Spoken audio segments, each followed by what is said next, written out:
High Power 102.7 FM. Ìmúyangàn gbogbo ènìyàn. 5, 4, 3, 2, 1. High Power 102.7 FM, the pride of the people. The station with the best music. Best music. I love the music. Best music. This is High Power 102.7 FM.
Yes, a beautiful morning to you, and you're welcome to In the Papers, your daily dose for information and insight.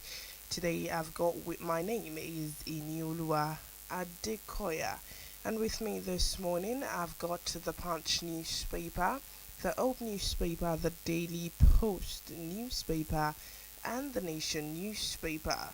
Right about now, we'll take a short break. When we get back, we'll give you headlines making rounds in the papers this morning.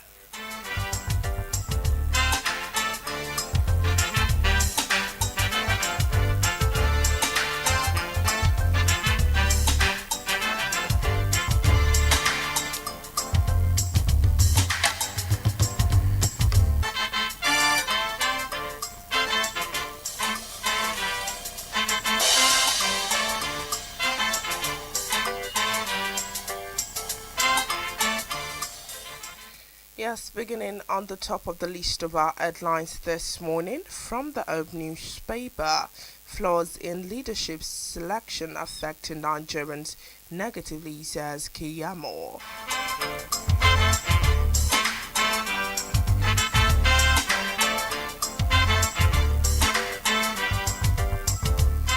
Still taking headlines from the Old newspaper, federal government begins mass persecution of suspected terrorist in Abuja trial.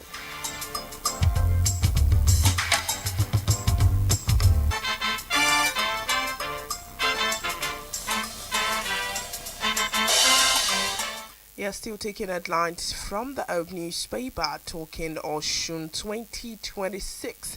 INEC reaffirms inclusive voting for PW.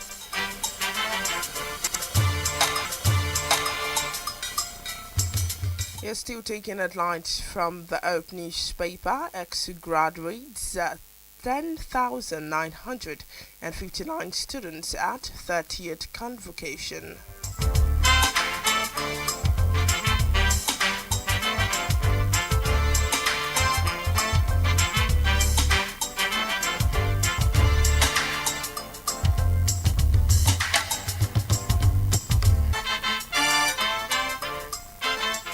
And now I take a flight to the Daily Post newspaper. Governor Okpebolo begs Edo youths to join Nigeria.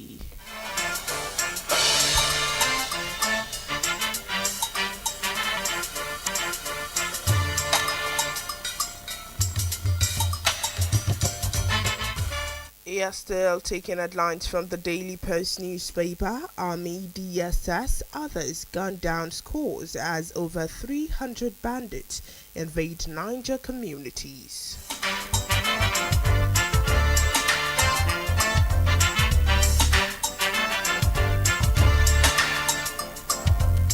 Still taking headlines from the Daily Post newspaper, INEC insists voters' revalidation exercise remains suspended.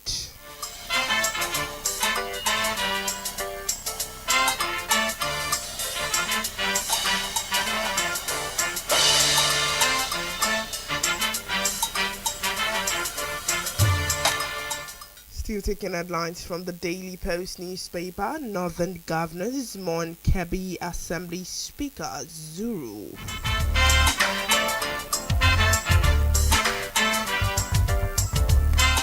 You're still taking headlines from the Daily Post newspaper. Governor Abdul Razak visits injured soldiers once against disclosure of troops movement.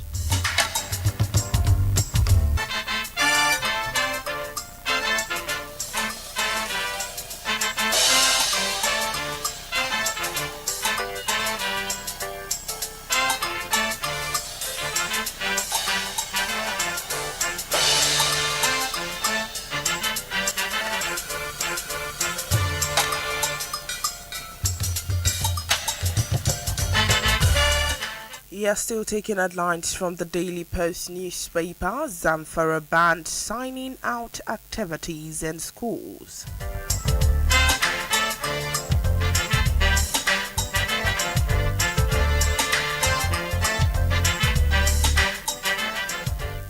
Yes, still taking headlines from the Daily Post newspaper. 1,402 Christians killed in Nigeria between January to April 2026, Inter-Society alleges.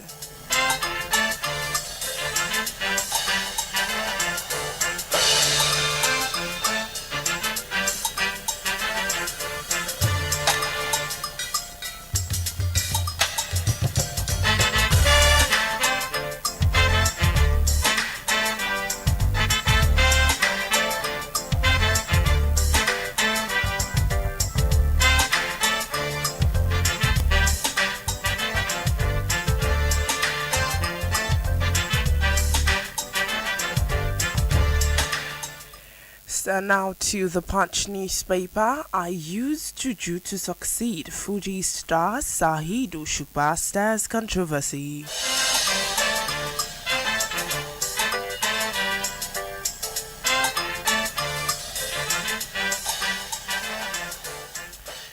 Still on the Punch newspaper, Okpebolo reaffirms Edo APC unity as the factor returns.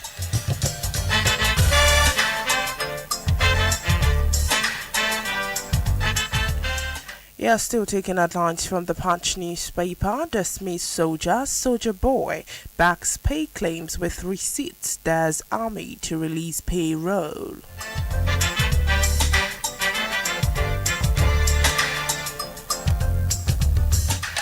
And now to the Nation newspaper.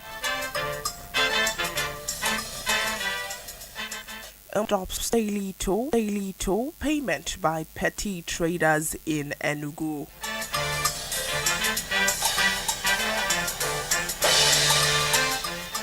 Still taking headlines from the Nation newspaper. Plateau government further relaxes curfew in Jos North Council.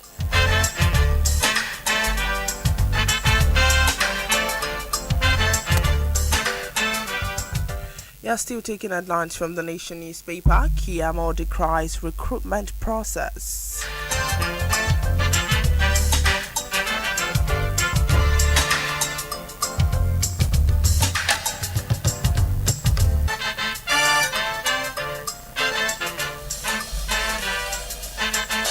Yes, and finally from the Nation newspaper, for renewable energy ecosystem. And with that, we will take another short break. When we get back, we'll give you more news and more headlines making rounds in the papers this morning. Do not go anywhere.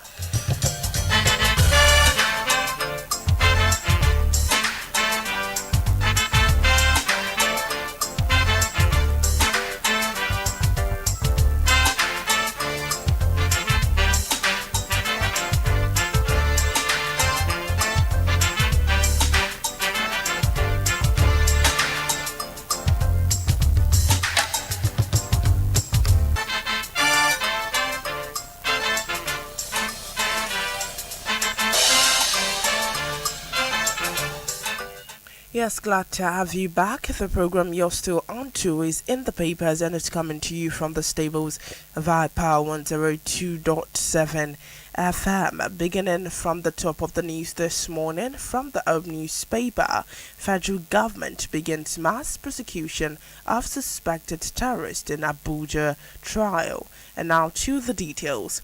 The Federal High Court in Abuja has begun the mass trial of suspected terrorists charged with terrorism offences. The news agency of Nigeria announced reports that the trial, which usually takes place at in Niger, was moved to the Federal High Court (FHC) in Abuja, since the court is currently on Easter vacation. The vacation, which commences on Tuesday the 7th of April, will end on the 13th of April, and regular court sittings will resume on Tuesday the 14th of April across all divisions of the court. Another 20 suspected terrorists appeared before Justice Emeka Nwite of the Federal High Court in Abuja on Tuesday. Now to report that 13 courts at Abuja FHC are currently busy with terrorist cases. Some of the trial judges are Justice Binta Nyako, Justice Emeka Nwite, Justice Musa Liman, Akpan Ekerete, among others, while the Director of Public Prosecution of Federation, Rotimi Oyedepo led the team of the federal government lawyers before Justice Nyako, the Director General Legal Aid Council, Aliyu Abubakar, led the team of lawyers for the 20 suspected terrorists before Nyako. Some of the suspected terrorists standing trial before Justice Nyako include Amat Modu, Isa Ali, Awal Bello, Shehu Bukar, Alhaji Kule, Muhammad Abacha Azan, Aminami Malum, Tasiu Yakubu Abdullah Ali, among others. Recent reports that there were heavy security beef up in and around the Abuja Federal High Court as all roads leading to the court were blocked by security personnel, while police helicopters hovered around the central business district. If that story aligns with your interest, it is on the Old newspaper with the headline, Federal Government Begins Mass Prosecution of Suspected Terrorist in Abuja Trial.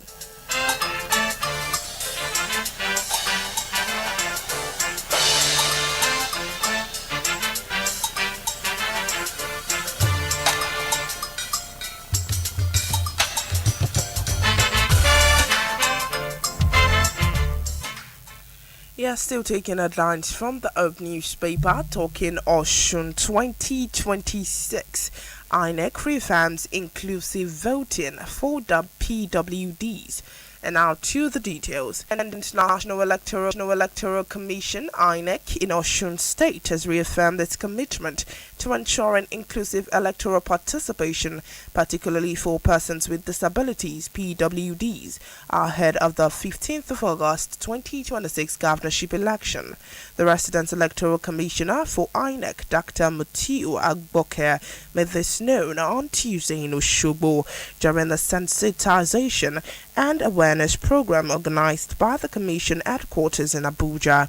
The event focused on the devolution of the continuous voters registration CVR exercise to registration areas across the state.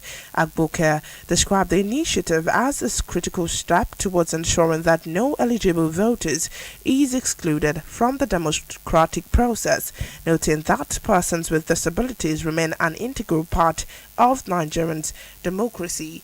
He further stated, and I quote, "Democracy thrives where every citizen, regardless of physical condition, has equal opportunities to participate in choosing leaders and shaping governance."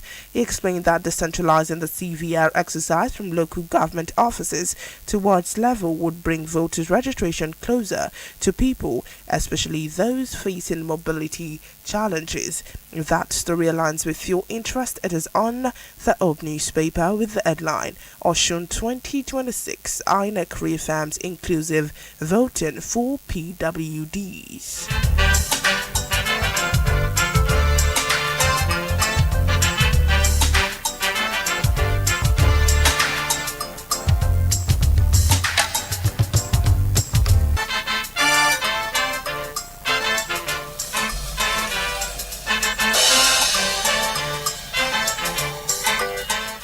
Yeah, still taking headlines from the Open newspaper. EXU graduates 10,959 students at the 30th convocation. And now to the details. A total of 10,959 students will graduate during the 30th convocation ceremony of Ekiti State University at Ekiti EXU. The Vice Chancellor of the university, Professor Joseph Ayodele, made the disclosure recently during a press conference held at the Senate Chamber Glass House on the main campus of the university in Ado Ekiti. He said the convocation ceremonies are scheduled to hold on Friday, the 10th of April and Saturday, the 11th of April 2026, as part of activities marking the 44th anniversary of the establishment of the university.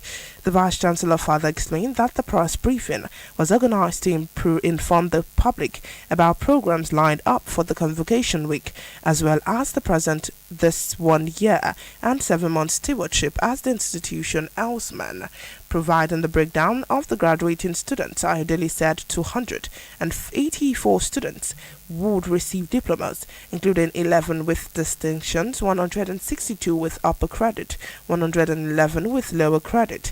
It further disclosed that 10,125 students would be awarded bachelor's degree comprising 82 first-class honors, 2,794 second-class upper division, 6,020 second-class lower division, 1,217 third-class, and 12 with pass degrees.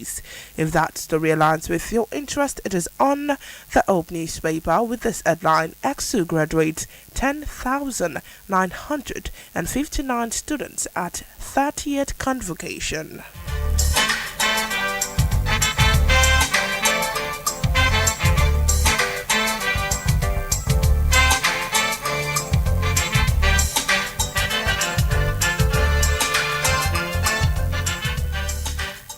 You're still taking news from the Open newspaper. NAFDAC enforces salt limit in food to combat hypertension crisis.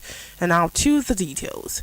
The Director General of the National Agency for Food, Drug Administration and Control, NAFDAC, Mojisola Adekoya, has warned Nigerians against excessive sodium consumption, linking it to the rising burden of non-communicable disease, such as hypertension, cardiovascular disease, and stroke.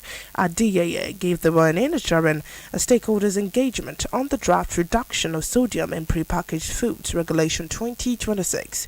Where she described high sodium intake as one of the leading dietary risk factors for preventable deaths globally and in Nigeria.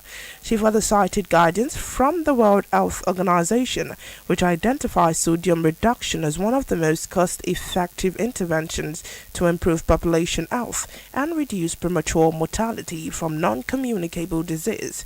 Providing context, the Director of Food Safety and Applied Nutrition at NAFDAC, Eva Edwards, revealed that Nigerians consume an average of 10 grams of salt daily, nearly twice the WHO recommended limits of 5 grams, equivalent to less than 2 grams of sodium per day. She further added that data from the National Multi-Sectoral Action Plan from the Prevention and Control of Non-Communicable Disease 2019 to 2025 shows sodium intake in Nigerians ranges between 2.85 grams and 10 grams per day, underscoring the urgency of intervention.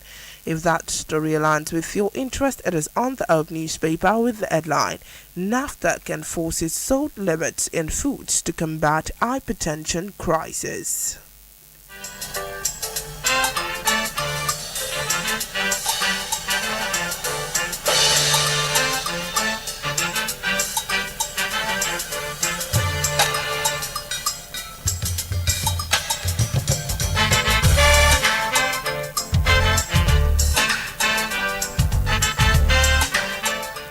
And now I take a flight to the Daily Post newspaper. Governor Okpebholo begs Edo youths to join Nigerian army.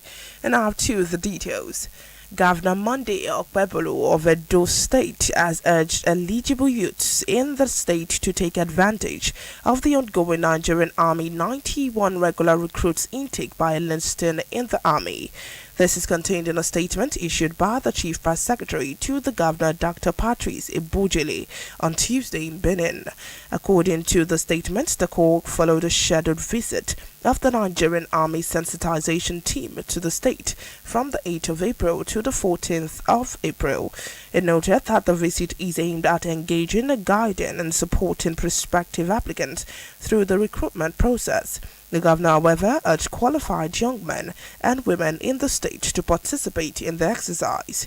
The statement reads in our quote, "The opportunity offers a pathway, a meaningful employment, national service, and personal development through the Nigerian Army recruitment process. I urge the Edo youths to come forward in large numbers to improve the state's participation and meet its national quota in the Army recruitment exercise. It is a chance for young Edo people to build disciplined and purposeful careers." Okpebolo also urged parents, guardians, traditional rulers, community leaders, religious institutions, and youth organizations to mobilize and encourage eligible candidates within their communities to take part in the exercise. He further added the interested applicants should visit the official Nigerian Army recruitment portal for full details on eligibility, requirement, and application procedures. If that story aligns with your interest, it is on the Daily Post newspaper with the headline, "Governor Okpebolo begs Edo youths to join Nigerian Army."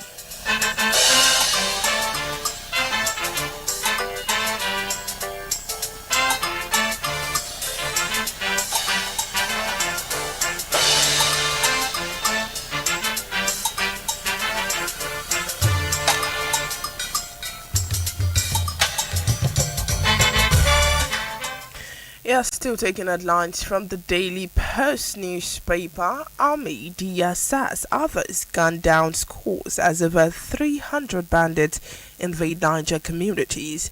And now to the details. Troops of the Nigerian Army, operatives of the Department of State Service, DSS, and local volunteers forces have neutralized several bandits during a forward attack on Bangna and Arena communities in Chiroro local government area, LGN of Niger State. Security expert Zagazola Makama will disclose this in a report he posted on his official X handle on Wednesday, said incident occurred on Tuesday. According to him, locals said it would have been a large-scale attack on the two communities. Quoting credible security sources, Makama disclosed that the move by the operatives followed advanced intelligence on the planned attack. According to the sources, as bandits in their numbers made to storm Bangna and Arene communities, the security operatives and volunteers ambushed them, killing scores of the attackers. He said, and I quote, the statement reads, and I quote, over 300 bandits armed with dangerous weapons and on motorcycles were added to the communities. Unfortunately for them, security operatives and local vigilantes who had credible intelligence on their movement ambushed them. Scores were killed while many others fled towards the Makuba and Alawa axis. If that story aligns with your interest, it is on the Daily Post newspaper with the headline, Army, DSS, others gunned down scores as over 300 bandits invade Niger communities.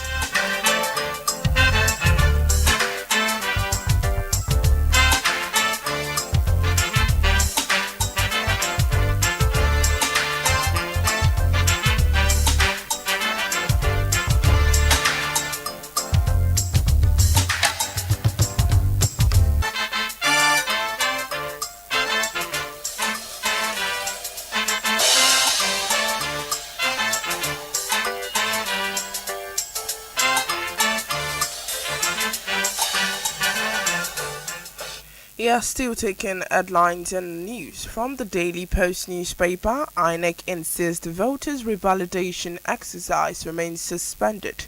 And now to the details. The Independent National Electoral Commission, INEC, Resident Electoral Commissioner for Osun State, Dr. Mitiu Agboke, has reiterated that the revalidation exercise remains suspended in the state. Adekoya made this known on Tuesday during a continuation of stakeholders engagement meeting held across local government council areas in Osun State, disclosing that the directive for the suspension was issued by the national headquarters of the Commission, stressing that the decision remains binding. Addressing stakeholders in Ife North, Ife Central, Ife East, Atakumosa West, Elisha East, and Elisha West, he emphasized that national development requires collective responsibility from all citizens. He further stated the primary objective of the meeting was to foster dialogue, build trust, and gather first-hand information on challenges that could affect the smooth conduct of elections. Key issues raised include voters' apathy, logistical constraints, and the need for adequate security. If that story aligns with your interest, it is on the Daily Post newspaper with the headline, INEC visits voters' revalidation exercise remains suspended.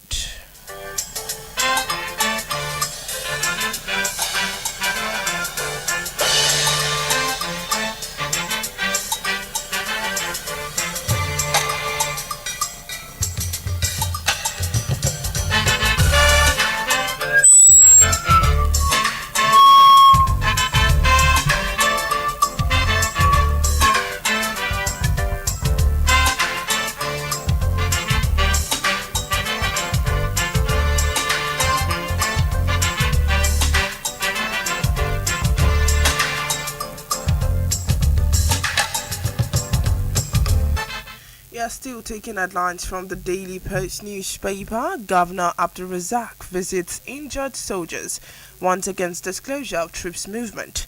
And now to the details. Governor Abdulrahman Abdulrazak of Kwara State has appealed to citizens to avoid giving out information on troops movement. In a brief interview with newsmen on the sideline of his visit to the 3 soldiers injured in the recent bandits ambush, Governor Abdulrazak said militants are able to mount ambush for the troop based on intelligence they received from some members of the public who act as informants.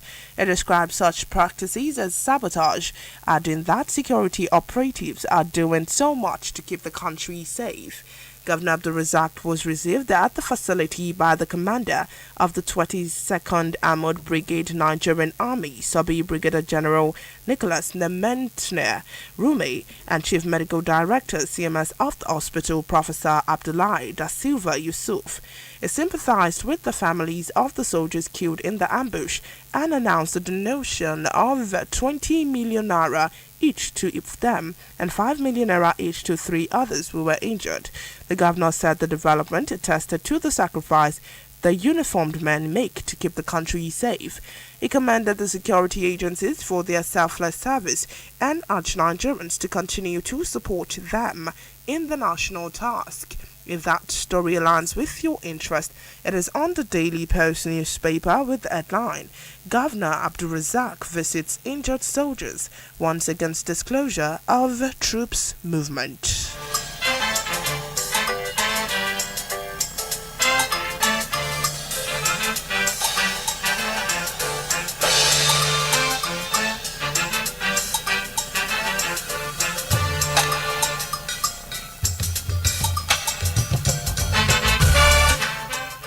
Yeah, still taking headlines and news from the Daily Post newspaper. Northern governors mourn Kebbi Assembly Speaker Zuru. And now to the details. The Northern State Governors Forum has expressed deep sorrow over the death of the Speaker of the Kebbi State House of Assembly, Muhammad Osman Zuru, who passed away on Monday night in Egypt. In a condolence message, Chairman of the Forum and Governor of Gombe State, Muhammadu Inau Yahaya, described the loss as painful and significant, not only to Kebbi State but to the entire northern region and Nigerian's democratic community. In a statement issued by the East Director General of Press Affairs, Ismailia Uba Misili Yahaya said the late speaker was a distinguished leader who made notable contributions to the governance. He said, and I quote, he was an accomplished lawmaker, a stabilizing force in governance, a patriotic leader who served with uncommon commitment, wisdom and humility. He added that Zuru's legacy would endure through his dedication to democratic development and service to the people. Yahaya extended condolences to the governor of Kebbi State, Nasir Idris, the family of the deceased members of the State Assembly, and Zuru Emirates Council. He also offered prayers for the repose of the late speaker's soul, asking Almighty Allah to forgive his shortcomings and grant him Ajanatu Firadas. If that story aligns with your interest, it is on the Daily Post newspaper with the headline, Northern Governors mourn Kebbi Assembly Speaker Zuru.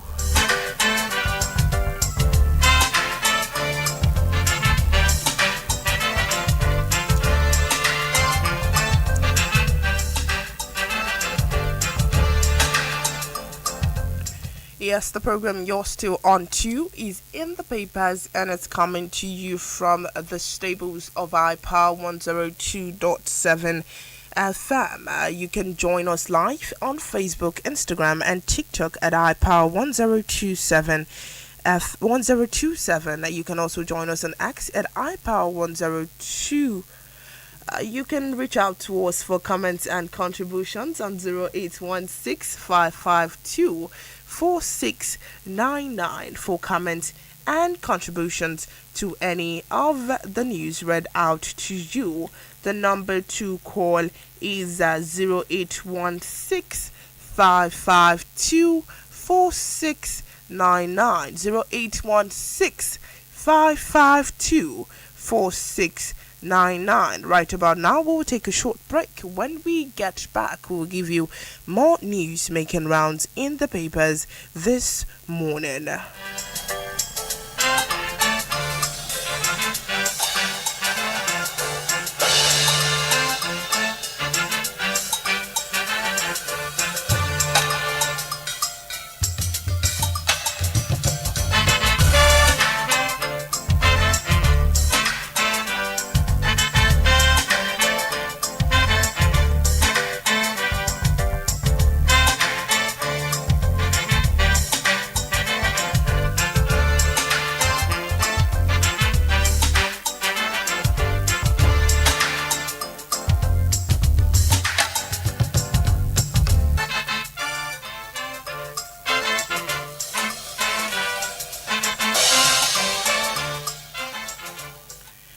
Yes, we have a caller on the line. Hello, good morning to you. Good morning to you. Yes, good morning, Power. Good morning.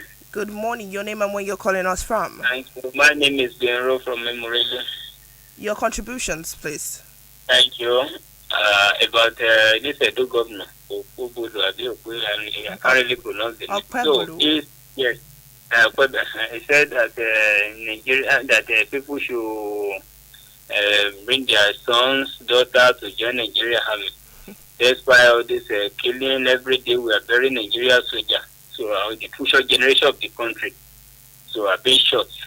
So, and I wonder if a people will be able to bring his own son first to Nigeria army, so that other can join to follow.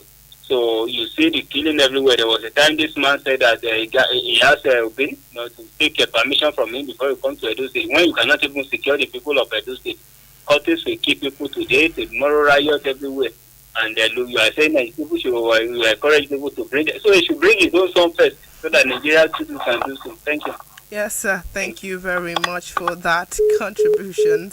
Yeah, the number to call is still open. It's 0816 552 4699 to any of the news that were read out to you. The number to call is 0816 552 4699.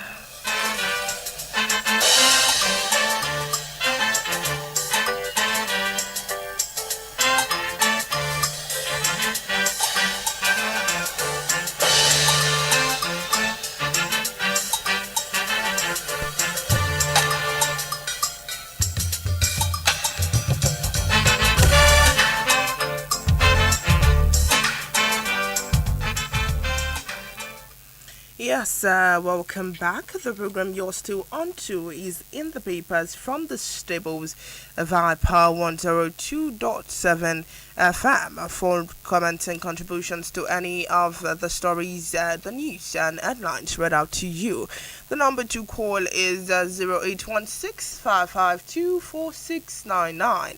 0816 552 4699. And now back to the Daily Post newspaper. Zamfara bans signing out activities in schools. And now to the details. The Zamfara State Ministry of Education, Science and Technology has prohibited signing out activities and related practices in all educational institutions across the state, citing growing concerns over students' misconduct. The directive was contained in a circular issued recently by the Commissioner for Education, Science and Technology, Abubakar Gajam, and copied to Governor Dauda Lawal, security agencies, school authorities, and other relevant stakeholders. According to the ministry, signing out activities organized by final year students have increasingly become avenues for gross misconduct, indecent behavior, and other disturbing activities which contradict the moral and academic values upheld by the state education system. To address the trend, the ministry ordered the immediate suspension of all signing out activities in schools. If that story aligns with your interest, it is on the Daily Post newspaper with the headline, Zamfara banned signing out activities in schools.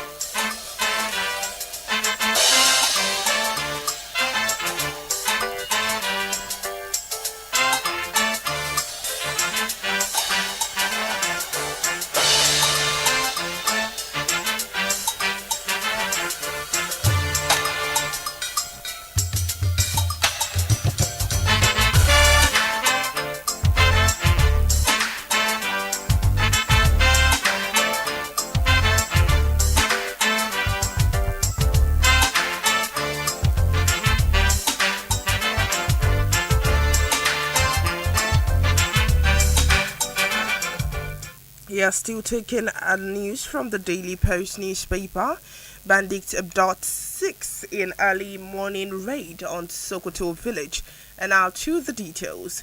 Bandits have abducted 6 people during an early morning raid at the Gazal village in Isaloku government area of Sokoto state.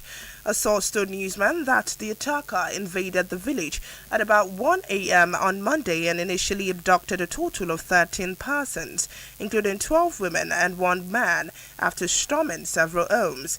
He further explained that the attackers later stopped at Dan Adama forest and asked those abducted to identify themselves, saying that they released 1 person for every 2 individuals from the same household. He further explained, and I quote, "In the end, the assailants took 6 persons to their hideouts, while 7 others were freed." He gave the names of those abducted as Asabe Zakaria, Ino Ibrahim, Ino Musa, Yuma Yusuf, Safina Abdullah, and Saminu Gigi. The source further revealed that the bandits threatened to continue launching daily attacks on the village unless residents sought amnesty for them. The chairman of Isa local government area, Sharihu Abubakar Kamarawa, could not be reached by the phone as his lines were unreachable. Similarly, the Sokoto State Police Command spokesperson DSP Ahmad Rufai did not respond to calls to his phone.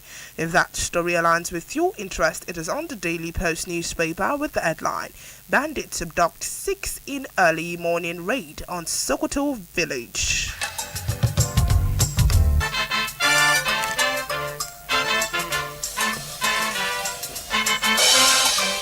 Yes, the phone lines are still open and the number to call is 0816 552 4699 0816 552 4699 for your comments and contributions to any of the news read out to you.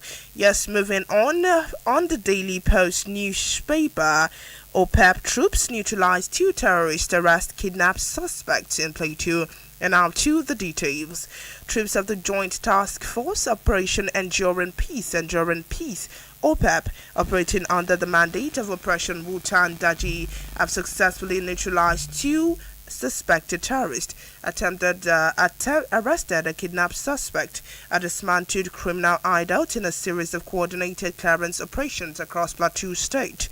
Media Information Officer of OPEP, Captain Polycarp Otter, who confirmed the development in a statement on Monday, said the intelligence-led operations which were conducted on the 4th of April 2026 specifically targeted insurgent routes in Wasi local government area, with particular concentration around Babangida, Adua and Bukai village in the Dusain Zaki forest. The OPEP spokesperson said the troop, working alongside local vigilantes in the area of operations, engaged armed groups in a gun battle along the Babangida Adua road, resulting in the death of suspects while others fled with gunshot injuries. If that story aligns with your interest, it is on the Daily Post newspaper with the headline, OPEP troops neutralized 2 terrorist arrest kidnapped suspect in Plateau State.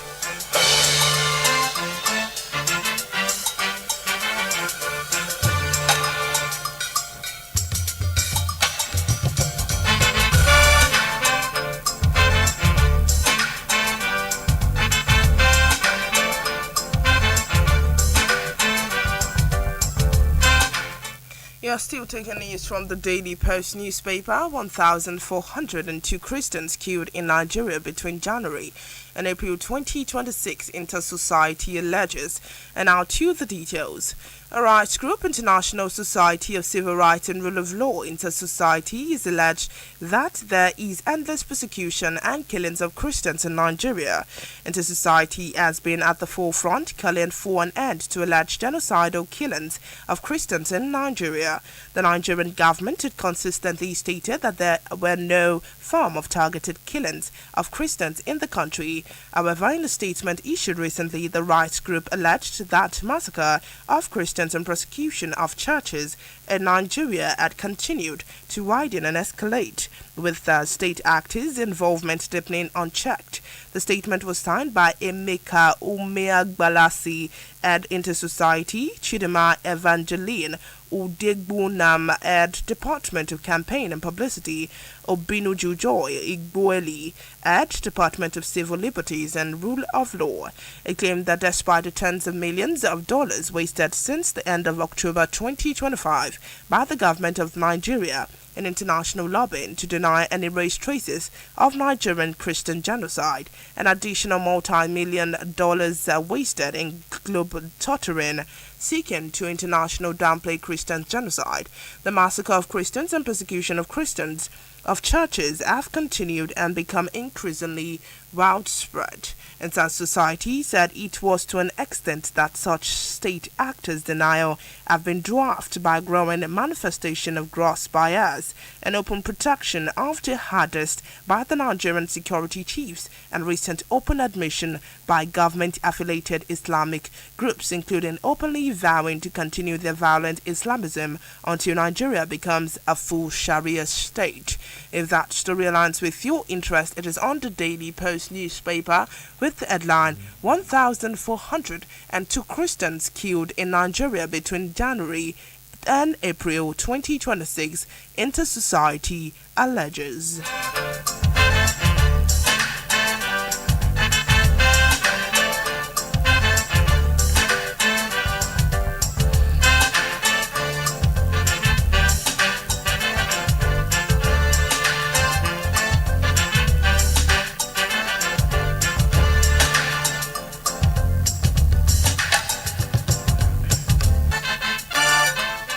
We are still taking headlines from the Daily Post newspaper. Nigerian government expels controversial United States missionary Alex Barber.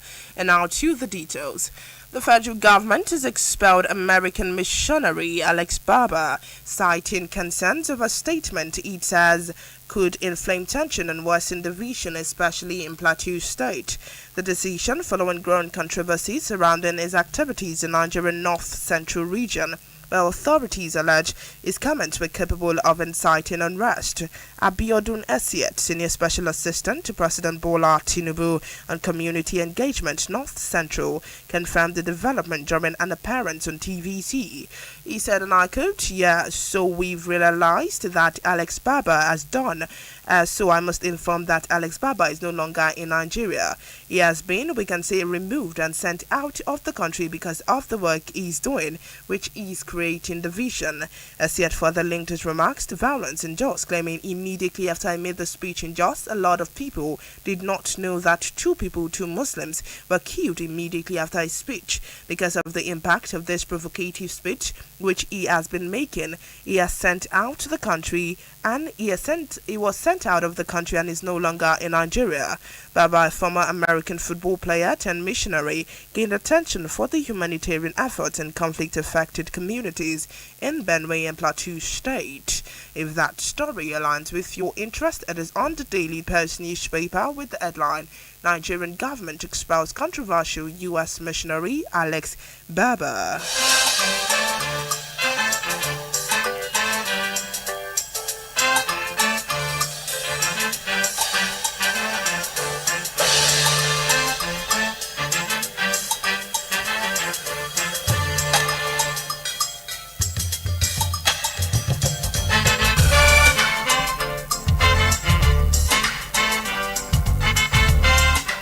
And now I take a flight to the Punch newspaper. Dismissed soldier boy backs pay claim with receipts. There's army to release payroll. But before I take that, the phone lines are still open, and the number to call is 0816 552 4699 0816 552 4699 for comments and contributions to any of the news read out to you. And back to the Punch newspaper. Dismissed soldier boy backs pay claim with the receipts. There's army to release payroll. And now to the details. A dismissed Nigerian soldier, Rotimi Olamilekan, popularly known as Soldier Boy, has dared the Nigerian army to release its payroll after displaying bank transaction alert. He said proved that soldiers earn modest wages and are compelled to buy their own protective gear. Olamilekan, a former Lance Corporal with service number 18NA/77/1009, made the fresh claims in a video posted on Tuesday hours after the army described his earlier allegations as false and misleading. It was quick to clarify his intentions. He said, and I quote, "I am not trying to spoil the Nigerian army's image or make people look at them as if they are not good, but I am speaking from fact. I will be backing them up with evidence." In a video, he showed 3 bank transaction alerts. He said were evidence of payment he received while in service. The first dated February 2nd, 2026, showed a credit of 112,000 naira with narration referencing NIC Army AC. Screenshot of the payment. The second, dated February 4th, 2026, showed a 20,000 credit with a narration reading RTGS inflow from CBN BORFL Central B.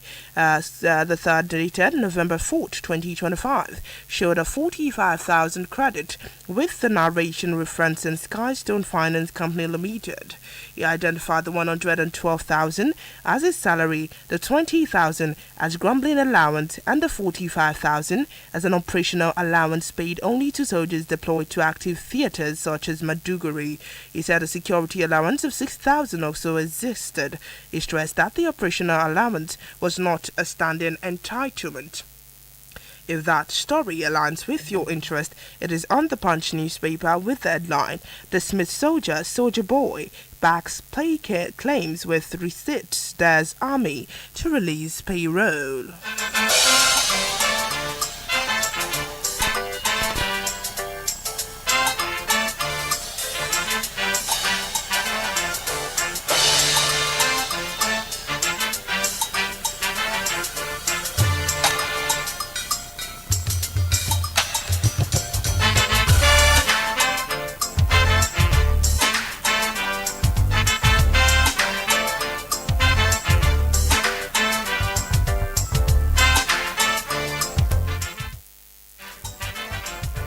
Yeah, still taking headlines from the Punch newspaper. No rift between with Makinde. Olubadan says Alafin. And now to the details. The Alafin of Oyo, Oba Akim Uwade, on Tuesday broke his silence over the alleged rift involving the governor Sheyi Makinde and the Olubadan of Ibadan, Oba Rashidi Ladoja, saying his relationship with them is cordial. Speaking with the newsman in his private residence at the Boro in Oyo town, Oba Uwade insisted that there was no misunderstanding whatsoever between him and the governor, saying that if they arise, they would be addressed privately. He said, and I quote, "I have nothing against the government. The governor has been very nice. If there is anything, I will meet him one-on-one, and we will talk about it. There is no form of misunderstanding. Anyway, I have a good relationship with the governor. I have been indisposed for some time now. That is why I have been absent from state functions recently. But if there is a function, I will be sure to attend." The monarch also debunked rumors of the strained relations with Olubadan, insisting that both traditional rulers maintain mutual respect and understanding. If that story aligns with your interest, it is on the Punch newspaper with the headline, "No rift with Makinde, Olubadan says Alafin."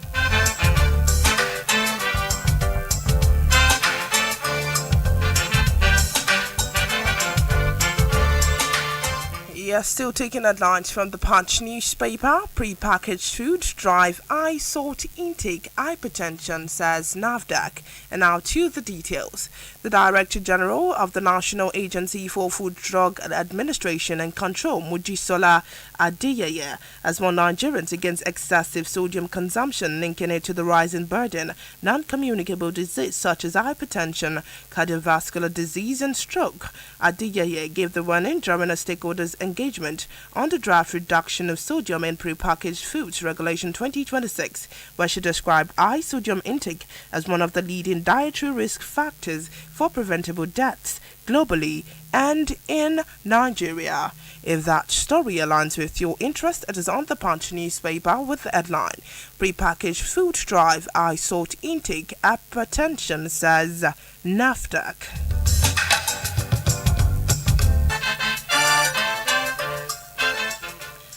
Yes, quickly taking this one from the Punch newspaper. Doctors and strike, hospitals reopen. And now to the details. Patients and medical staff across Nigeria heaved a sigh of relief following the suspension of a planned nationwide strike by the Nigerian Association of Resident Doctors.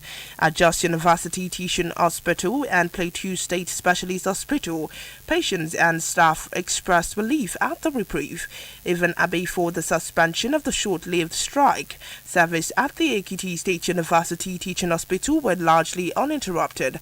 At the University of Benin Teaching Hospital, medical activities continued even as the strike loomed, although outpatient service were briefly affected. The NAD was set up to begin an indefinite industrial action on Tuesday over delayed salaries, unpaid allowances, and other welfare concerns affecting its members. However, following high-level government interventions, including engagement by Vice President Kashim Shettima, the Coordinating Minister of Health and Social Welfare, Professor Ali Pater, and the Minister of Labour and Employment, Dr. Mohammed Dingyadi, NARD, on Tuesday morning announced it was suspending the strike, giving the federal government a 2-week ultimatum to resolve outstanding issues. If that story aligns with your interest, it is on the Punch newspaper with the headline, "Doctors and Strike, Hospital Reopen."